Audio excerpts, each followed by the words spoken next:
It deals with one of the points that I think, more than many others, is dividing America today.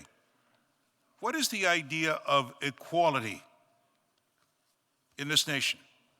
In other words, is it important that everyone be treated equally? Is it important that everybody's voice be considered equally? Or should some, for whatever reason, not have as much consideration? To help me develop this story, I'm going to invite first the president and CEO of the Eisenhower Foundation in Washington, D.C. He is co-editor of the Choice Award-winning book, Healing Our Divided Society, Investing in America 50 Years After the Kerner Report, the Eisenhower Foundation's 50-year update of the 1968 National Advisory Commission on Civil Disorders, known as the Kerner Commission. Please welcome Dr. Alan Curtis. Doctor.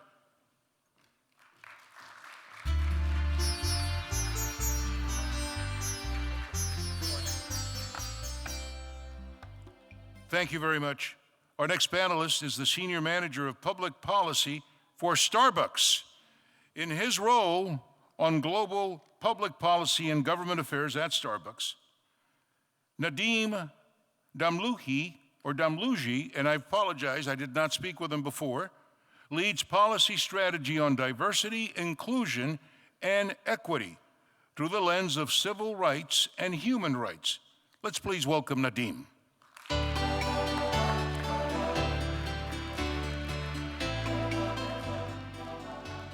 Our third panelist is the Executive Vice President of the Leadership Conference on Civil and Human Rights. She most recently served as Assistant Vice President for Outreach and Strategy at Southern New Hampshire University, known by many of us as SNHU. Please welcome Vanessa Gonzalez.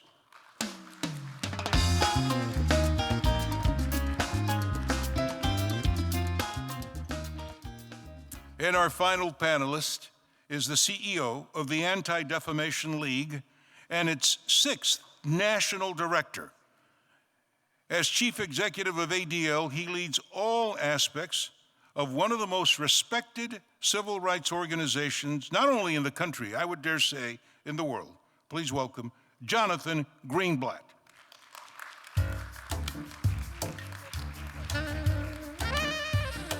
All right, so I'm going to shift over here and begin our conversation. So let's begin at the far end. Let's begin here at the far end. Forgive me. Just trying to get myself settled in here. Alan, you asked me to call you Alan. Yes. Tell me, to you in a 1-minute opening statement, how significant is equality from your perspective? Equality. Well, poverty, inequality, racial injustice, those are the key things in our update of the Kerner Commission. And we found that we have not made much progress in terms of reducing poverty, inequality, and racial injustice over the past 50 years. And so our policy solutions need to focus on that reality and focus on why America is denying that reality. Did that astound you, that we had not made much progress in half a century? No, because we've been updating the Kerner Commission over the past 50 years, and every update has the same conclusion, so it's the same story. So you knew that? We weren't surprised by finding after 50 years that we haven't made much progress, and one of the realities is America doesn't think in terms of lengthy time spans like 50 years. Everything is in terms of tweets today, and we need to take a broader policy and historical perspective. Thank you, Alan. Nadim, same question for you. From your perspective, the issue of whether you say equality or inequality, how does that factor in your world? Yeah, thanks, David. And first of all, I want to thank LULAC for having us here. It's my honor to represent Starbucks in this forum. LULAC, who for 90 years has created venues like this where we could really think about equality, and I think we all agree that's more important now more than ever. So Starbucks, our mission is to inspire and nurture the human spirit, one person, one cup, and one neighborhood at a time. As you can see, that pursuit is much more than selling coffee. It's really more than the pursuit of profit. It's really the pursuit of doing good and using our scale for good. And so when I think about equality, I think about it in three key ways that we bring that to the forefront. One is making sure that our workforce represents the diverse populations that we serve, right? That's fundamental. Diversity is good for business, we know this. And we do that by creating pathways to opportunities for communities that may face barriers, whether that's veterans and our commitment to hire 25,000 veterans by 2025, or refugees and our commitment to hire 10,000 globally. We do that by creating pathways for opportunity youth. We have a commitment to hire 100,000 opportunity youth by 2020. And we do that by knowing that it's good to hire immigrants and people returning citizens from the criminal justice system, because again, diversity is good for business. And second is when we bring these populations in, that making sure that these opportunities are equal. That means benefits like healthcare, debt-free college tuition. It means specified benefits for our DACA partners, meaning that we reimburse their application fees, and immigration services for not only partners, but their families as well. And lastly, it means that people are not paid differently based off the color of their skin or their gender. And that's why last year we were really proud to announce that we'd achieved gender pay equity and racial pay equity in the United States. Congratulations. And we're committed to do that globally. Congratulations. Thank you. Thank you, Nadim. Vanessa, from your perspective, we need to have more women on these panels, guys, but Yes. you now have that opportunity. Speak not only for women, but for all people in terms of your view, your perspective on equality or inequality as you see it.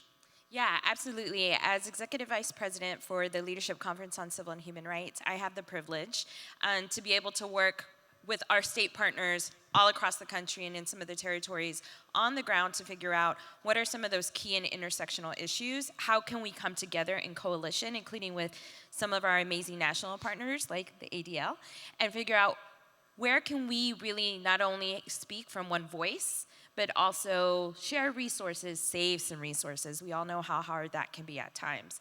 Make sure that we're also training up our young activists and organizers and really appreciating the work that goes in on the grassroots level.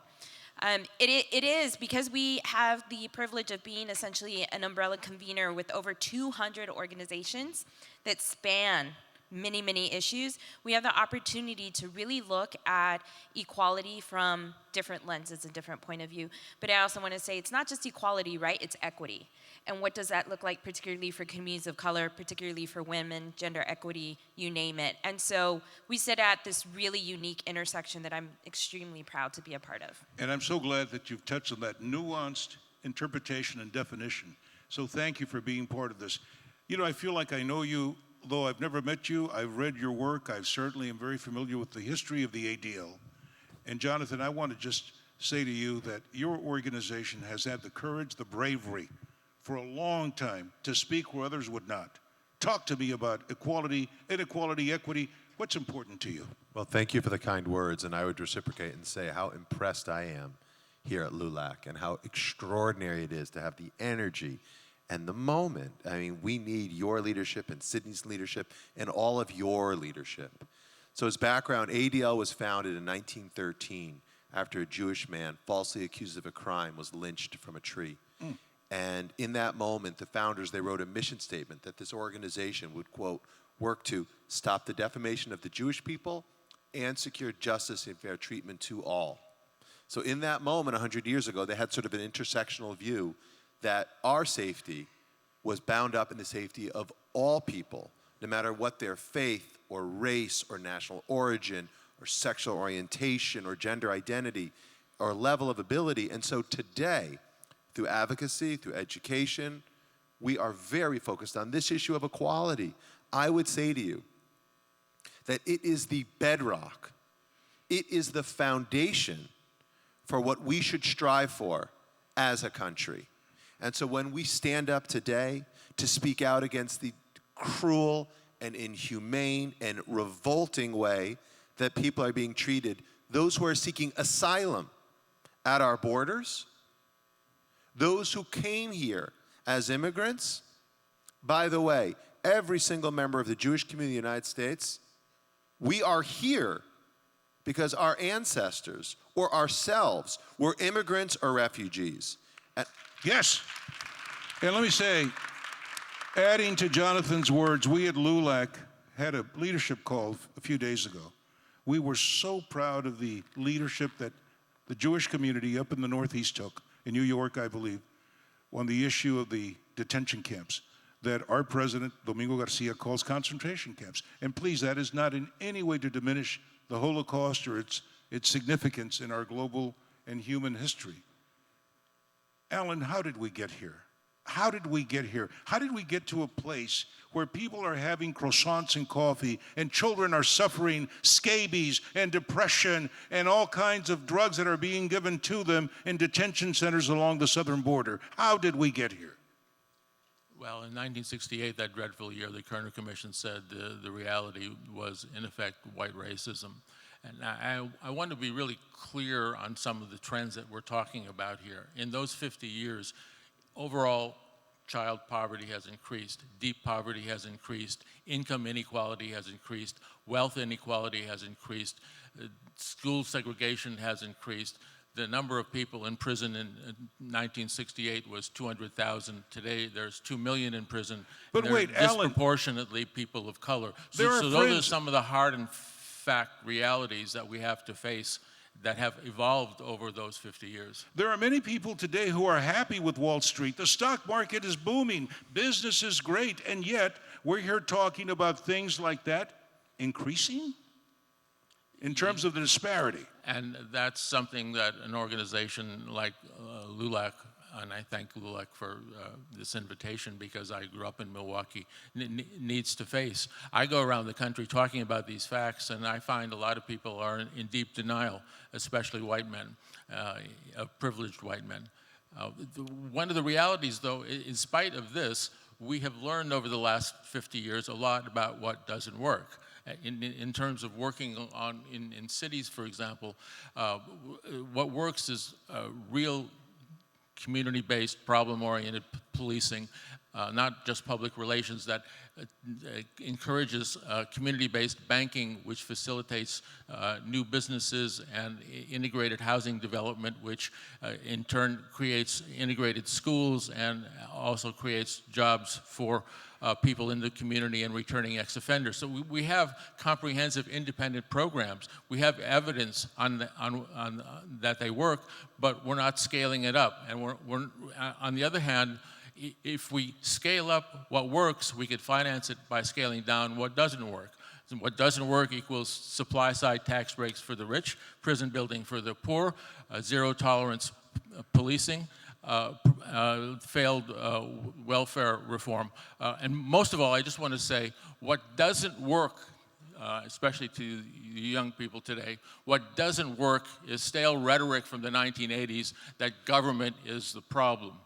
The problem is dishonest government and corporate greed. Thank you, Alan. The solution is good government and control of that greed. Thank you. Vanessa, I want to give you the floor. And as you comment, would you please include, if I may, give me your perspective. Men today in America, also, we need to learn the equity definition better and the nuances of that in the workplace, in our relationships, everywhere. Help us to understand the lens through which you have to see this world as well. Yeah, thank you so much for that. A couple of comments. One, I will say, as a Latina from Texas, is the Hana Chicana, the whole. Whoa, that woke up the room. A couple of comments to what you were also speaking to. It's also a lack of awareness of our history. I've also been a professor in the Southwest and then on the East Coast. I had to literally take a pause and redo my entire curriculum because students, and I taught primarily students of color in undergrad, if I asked them about redlining, if I asked them about the Bracero program, no clue. It was something that they had just heard in passing, and that is extremely problematic. I think for our community in particular, if we don't know our history, we are now seeing some of what is coming from that.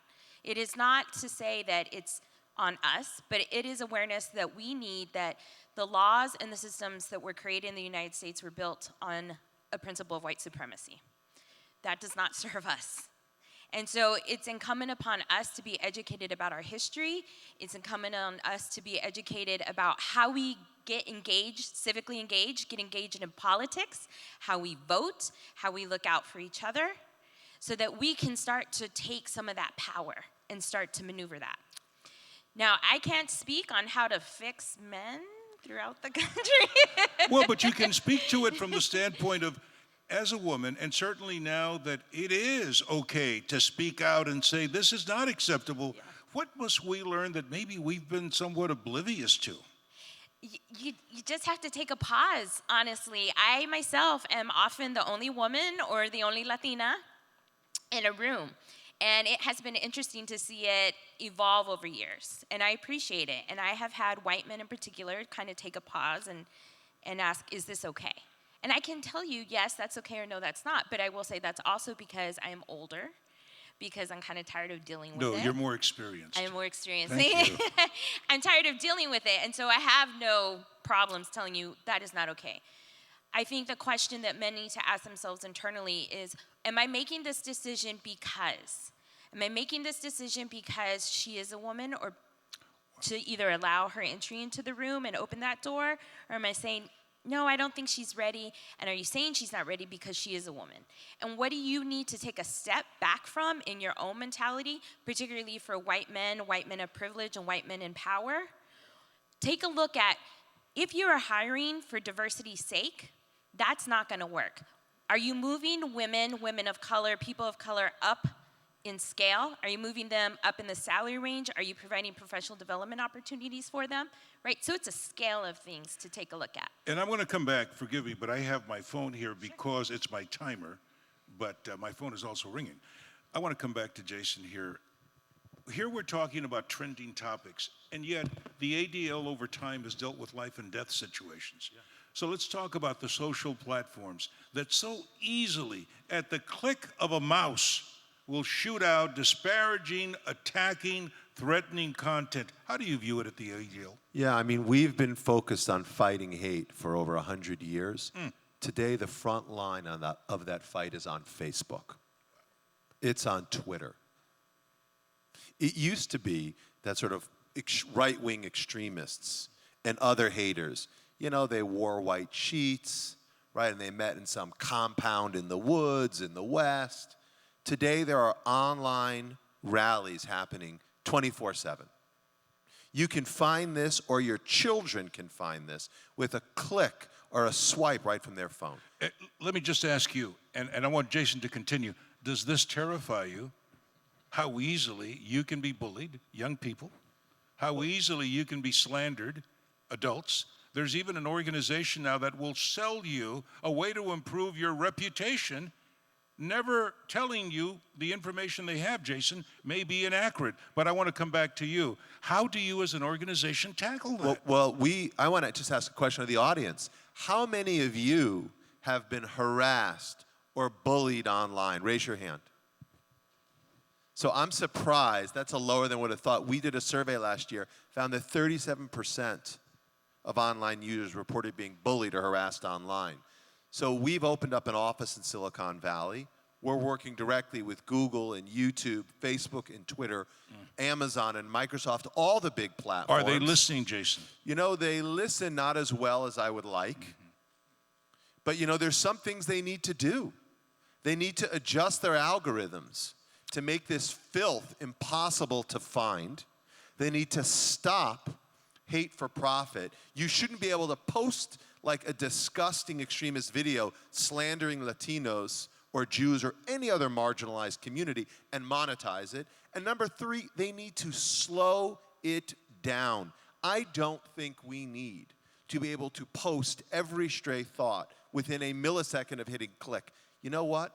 Use the AI to make sure that someone isn't posting a video of themselves bullying or punching or shooting innocent people. This happened, and I was there in Poway.